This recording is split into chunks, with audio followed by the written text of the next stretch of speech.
বাংলাদেশ কিন্তু একটা উন্নত বড় দেশ না। বাংলাদেশটা হচ্ছে একটা উন্নয়নশীল দেশ। এখানে এটা করবার জানতে আর একটা যাতে নদী ভাঙ্গে তার ঘূর্ণিঝড় হয়, তারপরে আর এক জায়গায় যায় আর একটা দুর্ঘটনা ঘটে না, এটা হবে। এই দেশে আমাদের বরাদ্দটা হচ্ছে কম।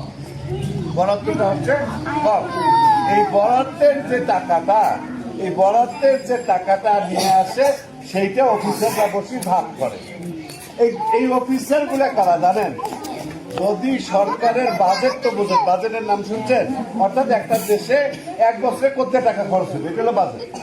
এই বাজেট যখন করে তার শতকরা 80 টাকা খরচ করে ইঞ্জিনিয়ারের। কার খরচ করে ভাই? ইঞ্জিনিয়ারের। 80 টাকা খরচ করে ইঞ্জিনিয়ার।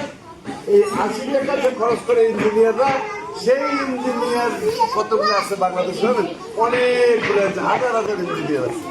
এই সব ইঞ্জিনিয়ারদের আরো ভাই একটা মোট পাকে দেখো, সব ইঞ্জিনিয়ারদের সভাপতি হচ্ছে আপনাদের এই যে আমি কি খবর পাইছি ভাই? বুঝে গেছে? এখন ওই ইঞ্জিনিয়ারটা করবে, রাস্তা ভাগ করবে।